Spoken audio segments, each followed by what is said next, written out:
Hey, I'm Vexler. You ever listen to someone answer a simple question with a monologue full of buzzwords and zero commitment?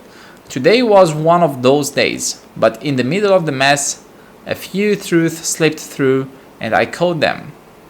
Subscribe now because while they play political hide and seek, we are turning the light on, and what's hiding in plain sight might just shock you. As darkness falls on Los Angeles, the city enters lockdown under a sudden curfew. Protesters still crowd the streets. Tensions escalate. The National Guard looms. Is this law and order or the unraveling of constitutional control? Tonight, America watches a dangerous new normal take hold under Trump's iron hand. Good evening once again. I am Stephanie Ruhle, and it is day 142 of the second Trump administration. A curfew for downtown Los Angeles has gone into effect about 40 seconds ago after Mayor Karen Bass declared a local emergency across the city. It is the fifth day of protests against the ICE raids in Los Angeles. I want to bring in NBC's Morgan Chesky live in L.A. for us. Morgan, the curfew has gone into effect now less than a minute ago. What can you tell us? Yeah, Steph, that announcement was just made by some of the officers you hear behind me. We're standing just off of the 101. This was the highway, Steph, that was taken over the weekend. And again, for a short time earlier today before law enforcement was able to disperse the crowd that had gathered here. And Steph, for as many officers that you're seeing right now, keep in mind that there are this many and then some on every side of this federal complex here in every direction. You mentioned Mayor Bass's curfew that went into effect at 8 o'clock local time. We're hearing sirens in the distance now, Steph. It covers a 1 square mile area of downtown Los Angeles, and we're very close to the border of that area. There was a large group that had gathered at the entrance of this federal building behind me, and some of those members kept saying, this is a peaceful rally, this is a peaceful rally. They dispersed, and what we're seeing now is numbers starting to dwindle here, Steph, but certainly the curfew now is in effect. We're waiting to see what law enforcement's going to do. They've stated that, and yet there are still, as you can see, plenty of people around. Let's just take a quick walk this direction here. Todd, watch your step as you step off the curb. One thing that's just happened within the last 60 seconds or so, Steph, is we see officers now lining this stretch of the roadway here. That is definitely a sign that we need to be heading the opposite direction. You can see the zip ties on their hip, and you can see some of the officers holding that device that they use to launch those rubber bullets. So we're actually going to go back this direction now. Steph, this is going to be likely the largest group of law enforcement presence that we've seen so far since these protests, these demonstrations, and in some cases, some would call riots that have taken place since this began over the weekend, all pushing it back against, I can hear that pop. Watch yourselves, guys. All pushing back against the ICE raids that have continued to happen. There's been a lot of talk, Steph, of the Marines that have been mobilized and then deployed from 29 Palms to Camp Pendleton. We did hear word today from federal sources that they will be arriving in Los Angeles tomorrow. We don't know exactly where they will be. The only thing we've been told, Steph, is that they likely will be helping ICE agents conduct their missions, whether that be transportation, whether that be security. And as we're making our way back towards this federal building, Steph, you can see this has been the site of a lot of the protests here since this began, whether it be on this side or whether it be on the other side. And we're leaving essentially one group and entering into another group. Todd, if we can get a little bit closer, you'll see the people in camouflage. That's the member of the California National Guard, Steph, and we heard Governor Gavin Newsom speak earlier tonight, essentially calling out President Trump for exerting federal overreach by mobilizing the members of the California National Guard without his consent. That is something that we have not seen in decades. Important to note that the National Guard simply has to more or less stay put and block the entry here. We do, however, have members of law enforcement flanking them with the zip ties, potentially conducting arrests as needed. And we actually have a tally on the total number of arrests that have happened over the last couple of days, Steph, as we enter this crowd here. We know that more than 200 of the arrests have been for failure to disperse. And let's just sit here for a second because I want people to get kind of a glimpse here. We're now several minutes into this curfew, and there are still plenty of people here gathered in front of this federal building. Right now, I'm not hearing any commands, Steph. I'm not seeing anything shot into the crowd. We've seen flashbangs. We've seen rubber bullets used. I do want to get our crew out of this area because there are still vehicles that are driving through here. So let's find our way to a sidewalk here, guys. But right now, Steph, to your big question, the curfew's in effect. I think everyone's waiting to see what happens. We know that Mayor Karen Bass told our own Jacob Soboroff earlier today that she had been, excuse me, sir, appreciate that. Members of the Interfaith Vigil that happened earlier tonight showed up in support here. They were a very large contingent of the group here as we continue to make our way carefully here. But Steph, I will say this. There is certainly a tension in the air. I had a chance to speak to a gentleman named Victor yesterday. He was at a rally. He's a native Angelino. He comes from a family of immigrants. I asked him, how much longer do you plan on conducting demonstrations, rallies, protests like this? He says, this is only the beginning of a groundswell of support. And you can hear that chant, no justice, no peace. We've heard it before, Steph, and now it's here in the streets of Los Angeles. Todd, watch yourself as we walk past these cars. So as of right now, Steph, we're more than 5 minutes into the curfew. We're not seeing aggressive tactics from law enforcement. This crowd is starting to move this direction away from this federal building. And should anything break out, we'll absolutely let you know. But for now, we'll send it back to you. Morgan, thank you so much, and stay close. And this evening, Governor Gavin Newsom of California accused the president of exacerbating the situation by sending in the National Guard. Watch this. This brazen abuse of power by a sitting president inflamed a combustible situation, putting our people, our officers, and even our National Guard at risk. If some of us could be snatched off the streets without a warrant, based only on suspicion or skin color, then none of us are safe. Authoritarian regimes begin by targeting people who are least able to defend themselves. Trump is pulling a military dragnet all across Los Angeles, well beyond his stated intent to just go after violent and serious criminals.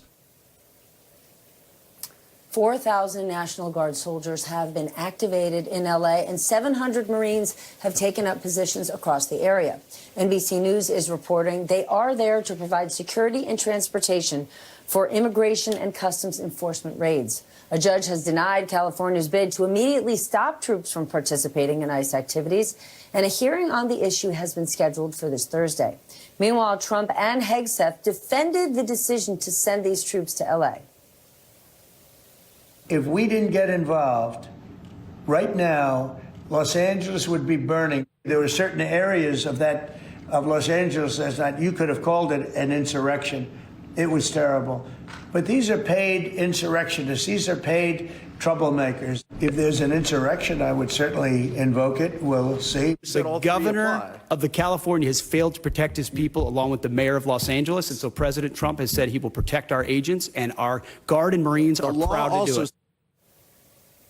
The Pentagon also told Congress that the Guard could be on the ground for 60 days, costing an estimated $134 million. The administration is already facing questions from members of their own party for the price tag of the Army's 250th anniversary. Remember, today Trump kicked off those festivities with what was effectively a political rally at Fort Bragg in North Carolina, criticizing California officials in a speech to our American troops. Of course, the celebration will conclude in Washington, D.C. on Saturday with a military parade that coincides with President Donald Trump's 79th birthday.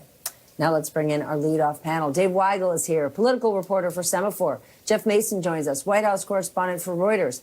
And Angelo Carusone, president of Media Matters. Angelo, let's start with you because NBC News is reporting that even ICE is worried that Marines are not trained for the people and the scenarios that they are encountering on a raid. Does that worry you?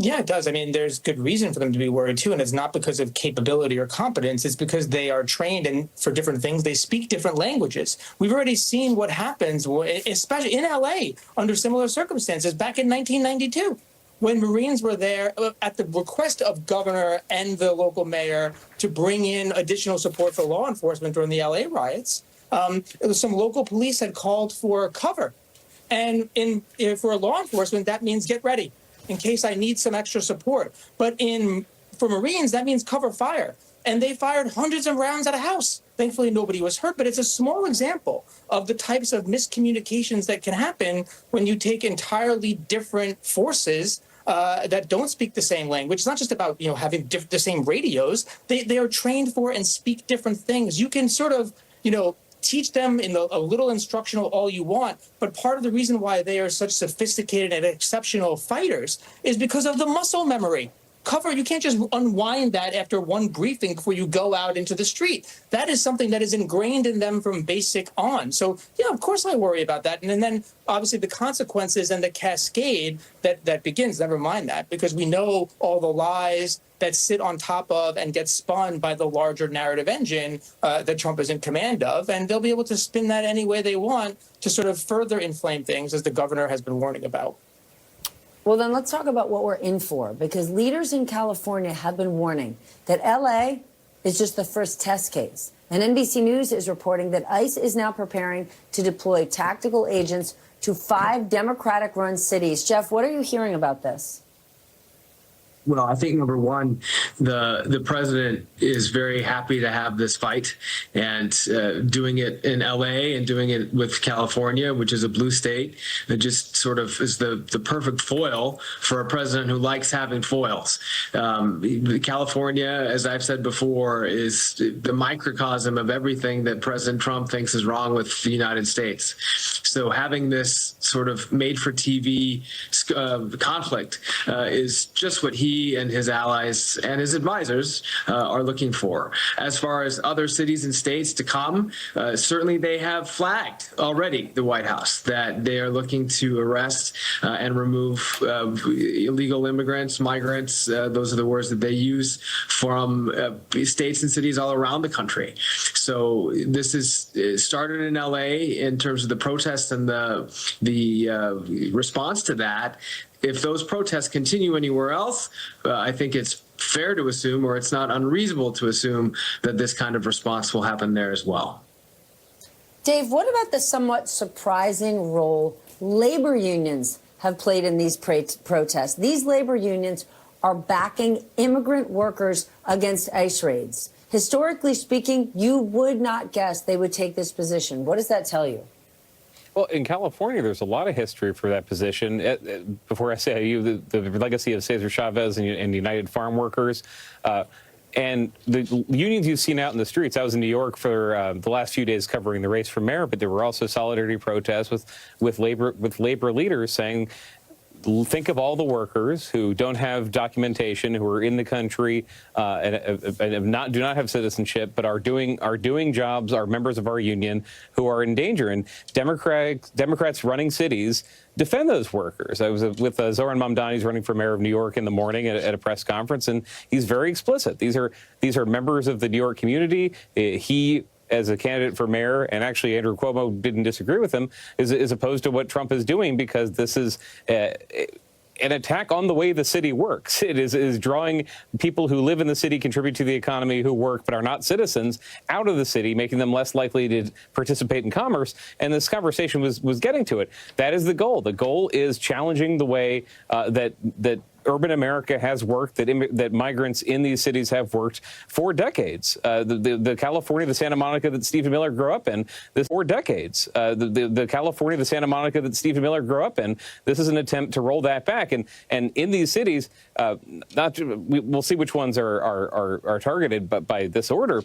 You've seen rumors go out that there is going to be a raid on some workplace, or there are people coming out of a courthouse, and you'll see citizens come up to defend them. That, I think, is what the administration is trying to prevent here by saying, if there is a disruption of the police presence of ICE, there is going to be a... So if they don't do something, then you don't have that, at least that one inflection point. And we're going to need a lot of those on this authoritarian timeline, are moments where we can get off. We need exit ramps. And that's a point of it. But you're right.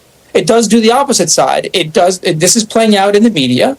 This is about theater. And because if you can project power and you have power perceived, you have power achieved. And part of all of this, and you say day 5 of the protest, and that's right. But I think about this in the context of what day are we in the 180-day agenda? Because everybody measures traditional presidencies in 100 days. But Trump was very clear from the beginning with Project 2025, which he's an avatar for. They had it as a 180-day agenda. And we are right on track, exactly in pace with that larger, sort of more strategic implementation guide for how they would execute it. So I don't think it's a question of whether or not they're giving him fodder. It's a no-win situation. Either they'd be paving the road to allow for this to be normalized and happen faster, or alternatively, they do this and then this theater doesn't play out. I think the real question is how does the media, how does the rest of the public respond to this moment? And it's not entirely with protests, it's also with putting pressure on the key decision makers. Pete Hegseth is going to be in Congress this week, multiple days,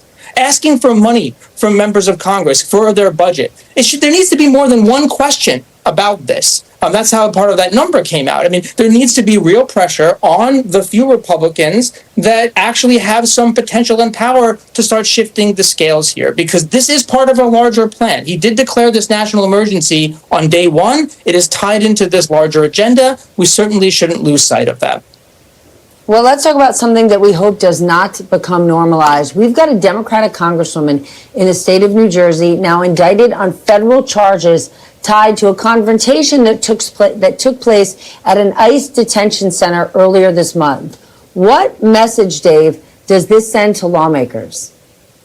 It's part of the same thing Angelo was talking about. It's also the response from Democrats to McIver's arrest has been solidarity, has been warning that this could be done to anybody, has been defense of her, because you've seen video of what happened at this Delaney Hall in Newark.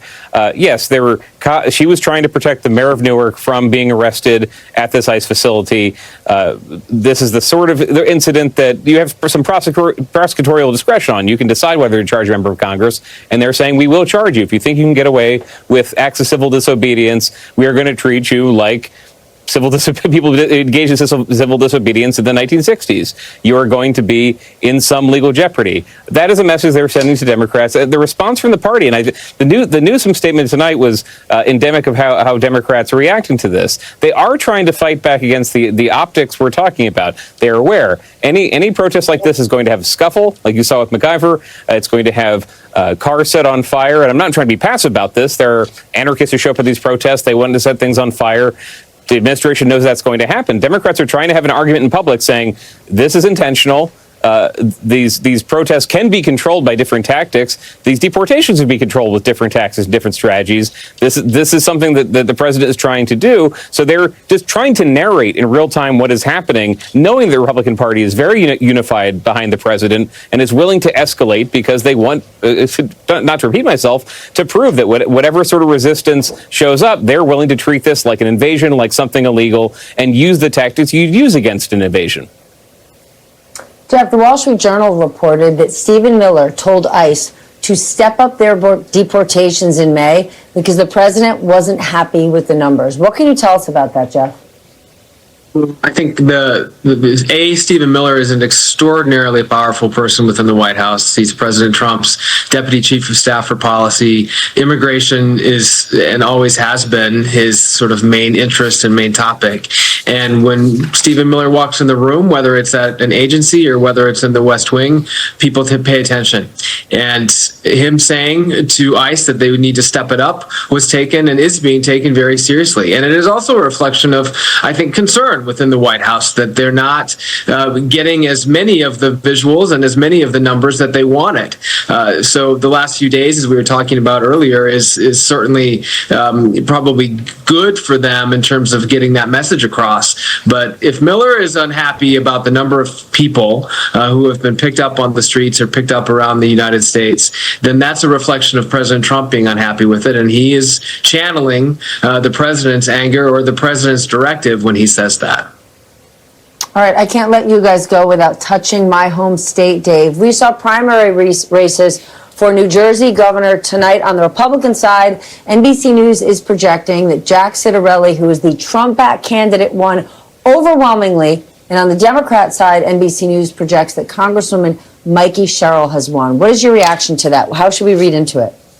Yeah, I was in the state this weekend. You could see those trends happening. The polls showed this happening. Ciattarelli, who was not this pro-Trump in his last two campaigns for governor, is a very pro-Trump candidate. In his remarks and my short interview with him, he was saying he does want to work with President Trump, celebrate his endorsement, do a Doge in New Jersey, and reform the state the way he sees Trump reforming America. The Sherrill response is not just continuing Phil Murphy's governance in New Jersey, but it's resisting Trump where possible. Very anti-Doge, building more affordable housing. They're going to get into a lot of issues, but the national framework of the election is being embraced by both campaigns. The one thing you can already see before the votes are counted, turnout is very high for Democrats and for Republicans. Republicans are breaking a turnout record. Democrats are breaking a turnout record. For a race that did not get a ton of coverage, given everything else happening, you have very engaged voters. You also had, one thing I'll say in New Jersey, too, is we were mentioning LaMonica McIver. She was arrested at this protest or charged after this protest at the ICE Center with Mayor Ras Barak of Newark. He's coming second in the primary, but Democrats are separating their solidarity, their feelings of outrage at what Angela's been talking about, authoritarianism, from their vote. They're casting a vote they think will be more appealing to independents, not the vote they think is the most loud and proud for resistance. New Jersey voters getting engaged. Dave, Jeff, Angela, thank you all for Trump's second term, day 142, looks more like day one of martial law. Peaceful protesters against ICE raids are being met with zip ties and rubber bullets. The militarized crackdown in LA isn't law and order. It's fear and optics.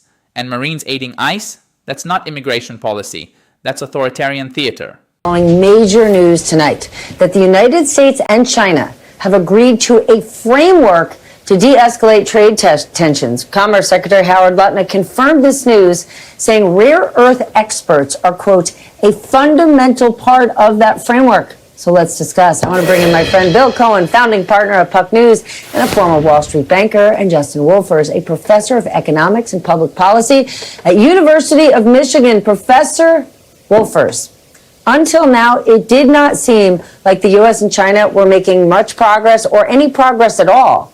How should we view this? Howard Lutnick is telling us de-escalation is underway. What do you think?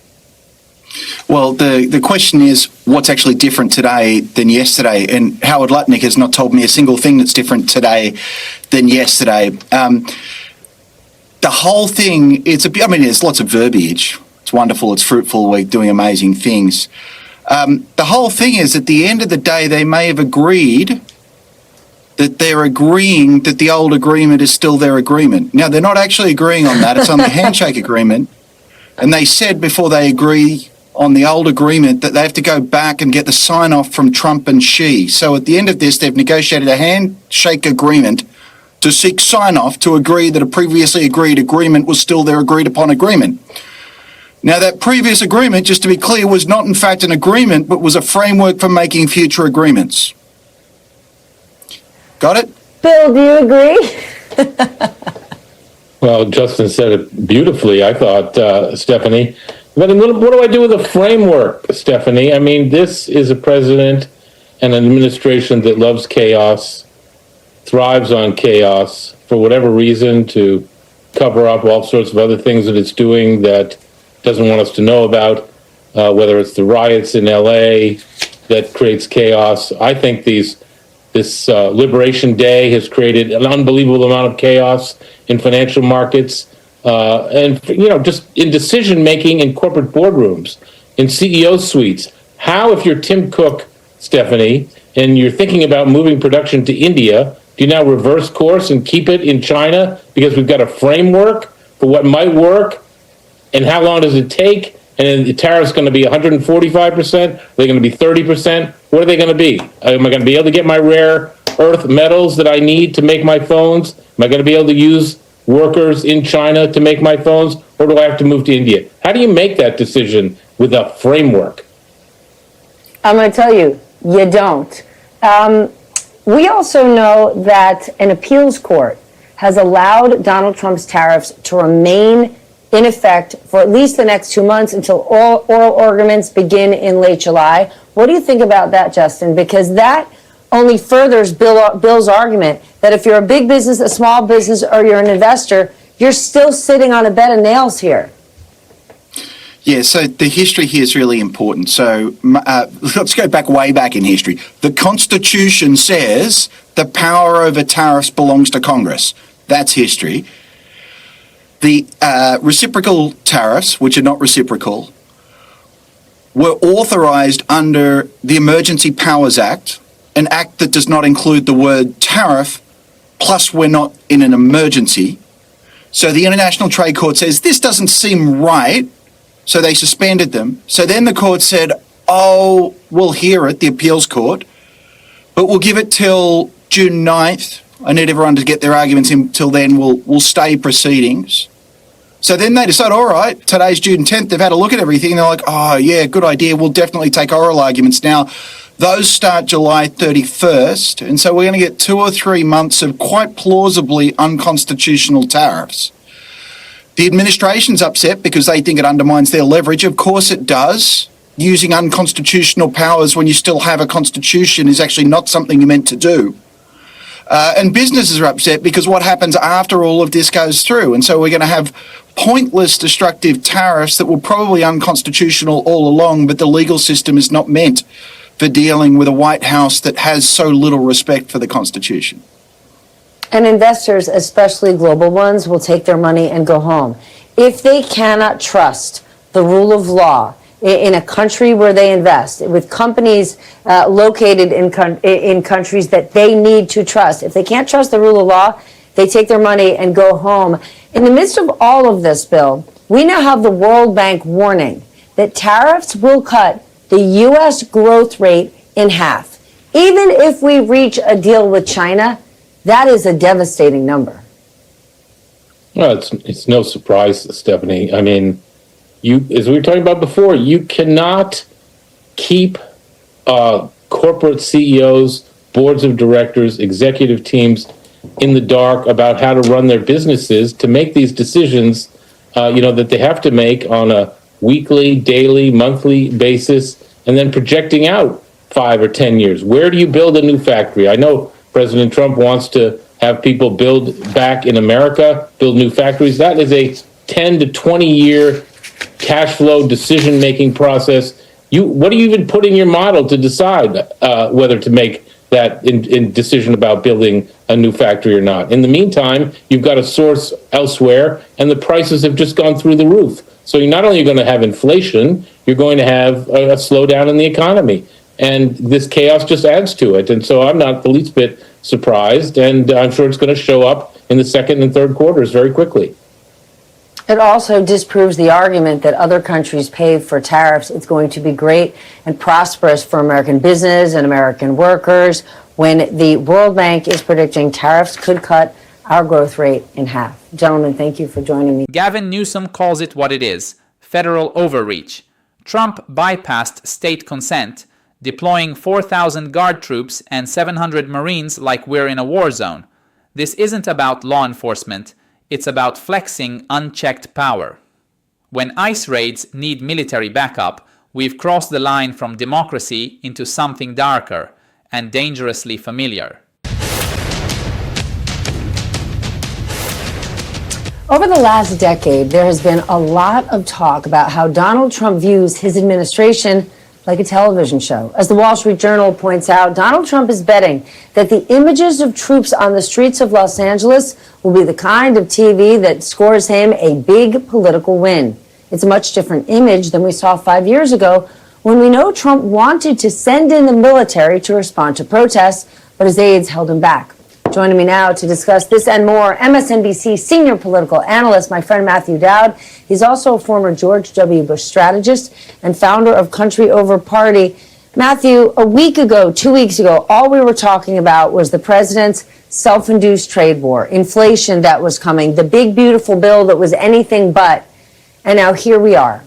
From a pure optics and imagery perspective, and Donald Trump is all about branding, what do you think of the gamble Donald Trump is making here?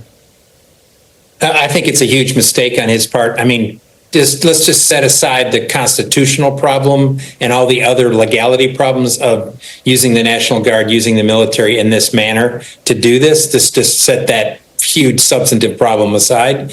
I think from a political standpoint, and just your previous discussion, I think highlights this on the economy, is Americans and business people and leaders don't like chaos. And we just went through, as you just said, the last month or so of chaos related to tariffs in the economy, what's going to happen, how to make decisions, all that. And now we're entering into a chaos phase of immigration and what to do about undocumented people in this country. And I think that problem that Donald Trump is supposedly, quote unquote, the one that's going to bring order. And I think American public likes order. As long as freedoms are respected and due process is respected and all that, but they like order. But this to the American public doesn't look like order.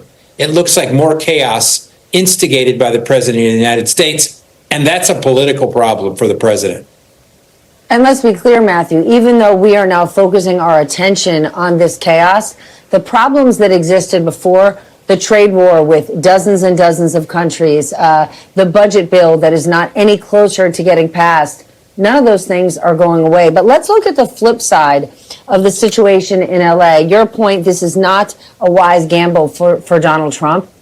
Democrats are condemning his response, but do they risk looking weak on immigration and help make Trump's case? Because Donald Trump, I'm sure right now at this moment, right-wing media is playing clip after clip of this chaos and saying, thank God Donald Trump is there to sow order, while Democrats are saying we've got it under control. And those images certainly don't look to a lot of people peaceful.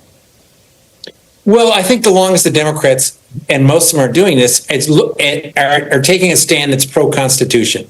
They're taking a stand that's pro-due process of law, that's taking a stand that is pro-legal legality, and that they shouldn't make an argument like, though this is an argument for open immigration. They should make an argument that's for on behalf of the Constitution in this. One question, Stephanie, that I'd like to pose is, what exactly is the problem, the immigration problem that Donald Trump and his administration is seeking to solve? That's what I'd like to understand. What is the problem? Because if you go through the data on immigration, and you know this, is that immigrants are not taking jobs that Americans want. They're actually fulfilling jobs that we need: construction, the all kinds of custodial, healthcare, all those kind of jobs. That's one aspect. The other aspect is they actually put more money in the system than they take out in service. So that's another aspect of it. And every other country in the world knows that their economy is contingent on having more immigrants come into their country. And so all of the political machinations of this and all the stands that you can take on the Constitution, I'd still like to answer the question is, what is the problem Donald Trump and the White House is trying to solve? Let's be clear, Matthew. We need comprehensive immigration reform in this country, but we have a labor shortage. And I can assure you, people who are being taken off their work crews on construction sites, those construction sites tomorrow are not going to be filled with Americans who are dying to tar roofs in Texas tomorrow. But I do want to zoom out for a moment with all of this swirling around. Plus, you've got Donald Trump's military birthday parade this weekend and the plans for nationwide protests. How do you see all of this ending? Fast forward 4 weeks, 4 months. I kind of see Donald Trump today as a lame duck, actually. I think the American public has pretty much decided that he can't serve another term no matter what he wants to do anyway. But the problem is that he no longer has the power of the majority of the country listening to him. You have only 40% of people right now support Donald Trump. It's the lowest of any president in the beginning of their second term ever, lowest since we've been doing polling in the last 80 years. And so I think Donald Trump probably, interestingly, Stephanie, understands this and has an innate sense of he's losing the interest of the American public and his ability to sort of maneuver around them. And that's why he's doing all these crazy things, because he's losing that ability. They're crazy, and they're another C word, costly, at a time when, last I checked, the number one focus was to reduce spending. That's not happening this week. Mr. Dowd, Yes, thank you for ma'am. joining me tonight. When we Thanks. return, you must please, I'm begging you, stay awake for this conversation. RFK Jr. breaks his promise to the senators, the Republican senators, who confirmed him as health secretary. Now his latest move to gut a key CDC panel. This isn't immigration enforcement. It's primetime propaganda. Trump is staging troops on LA streets for a political photo op, betting chaos wins ratings. But Americans don't want a president who treats governance like The Apprentice. They want leadership rooted in order, not fear. Instead, we get branding over the Bill of Rights. We need to shine a spotlight on this next story. Trump's health secretary, Robert F. Kennedy Jr., just fired all 17 members of the CDC's independent group that studies and makes recommendations for vaccines. And it is worth noting that RFK apparently won the crucial confirmation vote of Republican Senator Bill Cassidy, who is also a doctor, by assuring him specifically that he would not do that. RFK made this announcement in the Wall Street Journal, saying the committee has been plagued by conflicts of interest and that the move will restore public trust in vaccines. With me tonight to discuss, someone we trust on that very subject, Dr. Vin Gupta, global health policy expert, pulmonologist, and an MSNBC medical contributor. Dr. RFK is saying that the group basically became a rubber stamp for any and all vaccines, and that is why he had to get rid of all of them. What's your reaction? Well, it's definitely great to see you. I would encourage all your viewers to Google ACIP and CDC, and they'll see the roster for however long it exists of the people that populate that or did populate it. 17 experts, pediatricians, epidemiologists, immunologists, public health professionals. Their conflicts of interest, whatever has been reported, it's all public. There are no stocks that are being held in pharmaceutical companies. It's all factually incorrect. He's just lying, to be just blunt here. These are public servants that are experts that we are grateful, frankly, are providing their expertise for these types of considerations. What should we be doing with vaccine recommendations? And so he is lying. It's not true, and it's easily disproven, Stephanie. It's easily disproven, but tons and tons of Americans, vulnerable Americans, parents, older people, are trusting the government. Now, he says he needs to restore trust in vaccines, but his argument, to your point, doesn't reflect the truth. 2 years ago, there was a Pew poll that found 88% of Americans believe that the benefits of childhood vaccines far outweigh any potential risks. And, I would add to that, on the adult side, the National Foundation for Infectious Diseases actually recently released a survey. Over 70% of American adults believe that the best way to prevent flu is to get vaccinated. So we're talking about a majority of the country here, surveys that are representative of the general population that don't want this. And oh, by the way, I talked to my peer clinicians across specialties, across the country, various societies like the American Academy of Pediatrics. They are not happy. Kennedy is overplaying his hand, to be clear. There is outrage, this nonsense on shared decision-making. It's nice to say, it's an abstract, artful phrase. It means nothing. Because you know what, Stephanie, as you know really well, we've had this conversation for over the last 6 years. There isn't a lot of time to have conversations to debunk the nonsense that they're putting out there. And my wife's a pediatrician. There's 15-minute visits. What can you do in that 15-minute visit to clarify recommendations? That's their responsibility. But again, this is nonsense. And what I'm worried about here is access, because commercial payers, insurance companies, Medicaid, typically after the Affordable Care Act, follow ACIP recommendations. That's been the precedent. So I hope they'll be independent and they make their own decisions on what to and what not to cover. Then what do you believe? Make America healthy again. What do you believe this movement is really about? Stephanie, we've had this conversation a few times, and I think now that we've seen the commission report come out, it's a rebrand effort. It's a great marketing effort. They're fabulous at getting attention. There's no substance behind it because the people behind it aren't actually healthcare experts. They're not physicians that actually practice the art of medicine. They're doctors in name only if they have an MD. And so it's to say that, they're talking about stuff that we've been talking about for decades, ultra-processed foods. We know that's a problem. What's the best way to contend with that problem?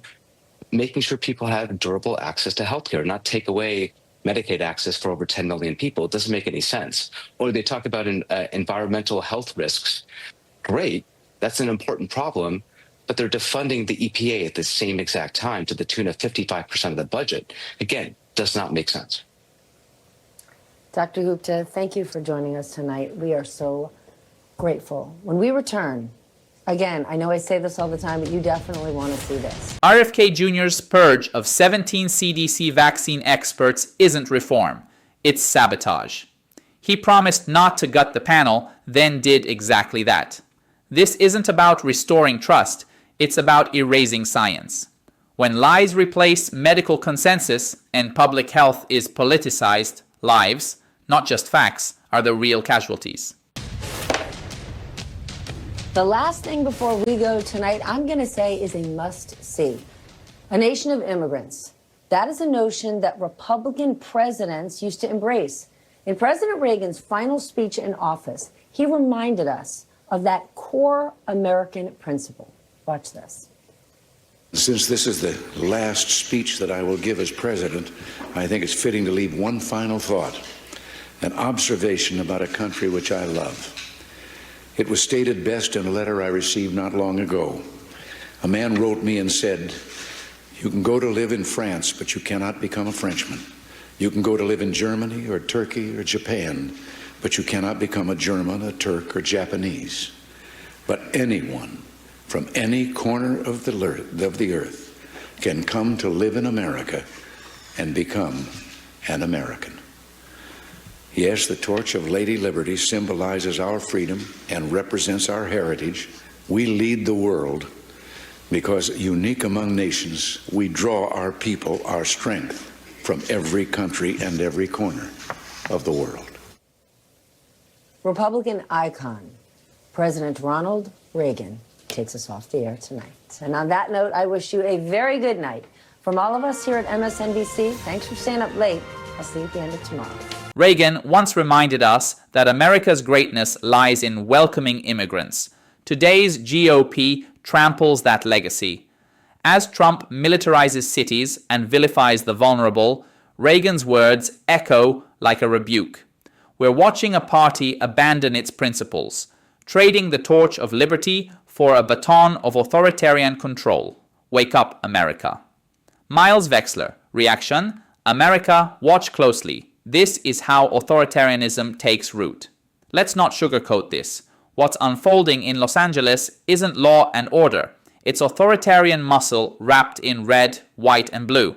It's the militarization of city streets under the guise of immigration enforcement. It's Donald Trump's made-for-TV dictatorship entering its second season. And we're 142 days in. A curfew was enacted just seconds before broadcast, locking down parts of LA, not because of riots, but because American citizens dared to protest the ICE raids tearing families apart. Peaceful protesters, many chanting, "No justice, no peace," now face Marines, National Guard units, rubber bullets, zip ties, and flashbangs. All while Trump parades himself at Fort Bragg, using American troops as political props on his birthday week. And yet, this is not just about LA.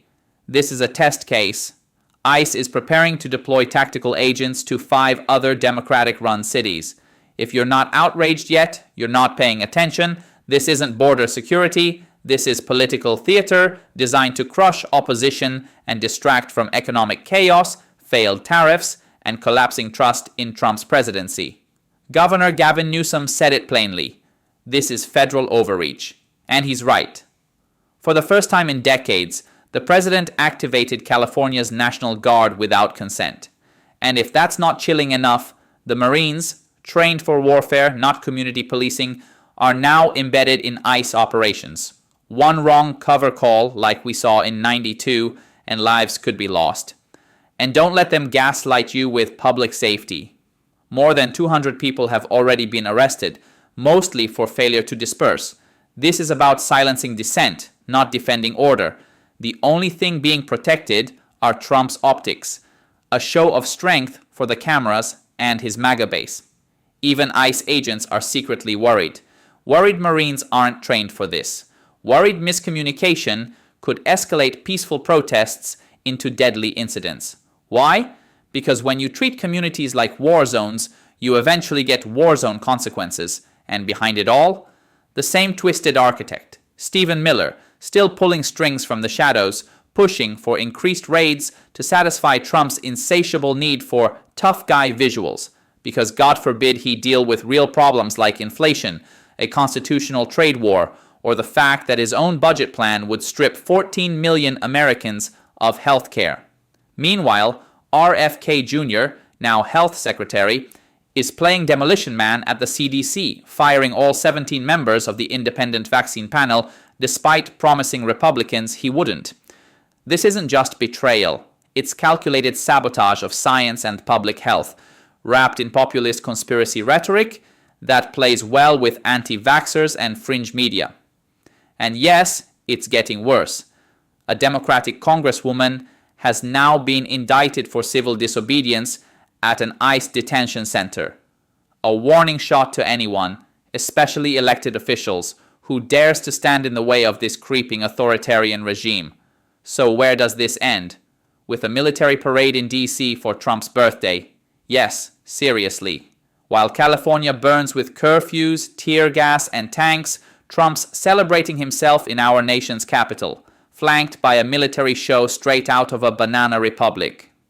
But let's zoom out. America was once proud to be a nation of immigrants. Remember Reagan's final speech? You can come from anywhere and become an American. That wasn't just rhetoric. It was a promise. One this current regime is gleefully tearing down, brick by brick. This is not normal. This is not tough policy. This is state-sponsored repression, and it's being live-streamed in real time. If you believe in democracy, due process, and the Constitution, now is the time to speak up. Subscribe to Miles Vexler, reaction for bold truth, unfiltered analysis, and resistance with spine. Because what's happening in LA today could be happening on your street tomorrow.